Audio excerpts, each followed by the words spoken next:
Sveiki!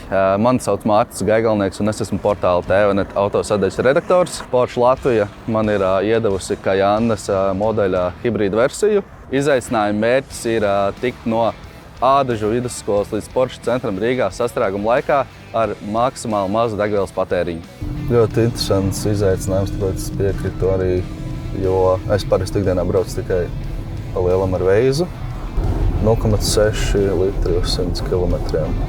Jā, galīgi nav slikti. Tā, mēs braucam tagad lejā pa nobrauktu uz Rīgas pusi, un tur sāksies droši vien lielie piedzīvojumi. Bija šī sajūta kā kosmosa kuģī, tāds liels tāds panelis izstādes, bet īstenībā nav tā nemaz. Īstenībā ir ļoti viegli.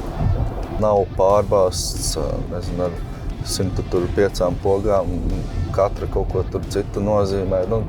Tā viss liekas tāds grezns, tāds, var just, ka tā ir kvalitāte, bet ir tajā pašā laikā viss tāds cilvēkam saprotams. Tieši degvielas patēriņa ziņā,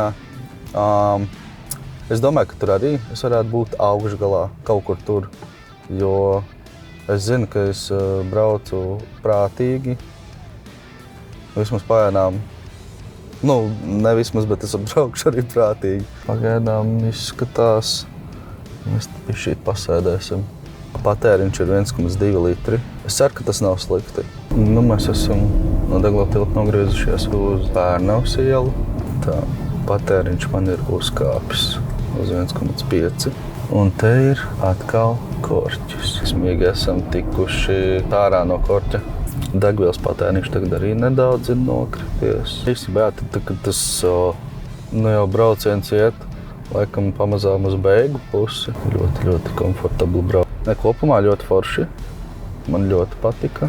Viss bija ļoti ārti un patīkami. Jo par rezultātu mēs runājam.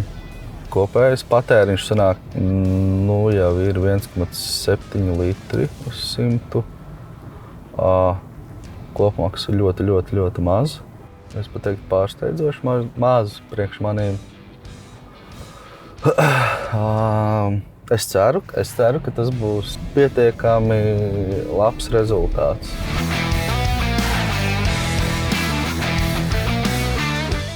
Ņemot vērā, kā man gāja, es domāju, ka rezultāts ir priekš pirmās reizes ļoti labs. Es izvēlējos pareizo taktiku, braukt lēnāk un mierīgāk. Tas, kas neizdevās, tas droši vien, ka vairāk. Es gribētu teikt, tas nav atkarīgs no manis, jo sastrēgumi, es domāju, ka darīja savu lietu. Es domāju, ka kopumā viss bija kārtībā. Tādu komfortu, man liekas, automašīnā savā dzīvē līdz šim es nebiju izjutis. Tā pašā laikā tas viss greznais likās tā sakombinēts ar visu vienkāršo, ka nekas nav sarežģīts. Jebkurš parasts cilvēks, piesaistās pie mašīnas un vienkārši varētu aizbraukt no Ādažiem līdz Porsche centram Rīgā. Kopumā man liekas, ka viss izdevās super. Varu teikt tikai to labāko.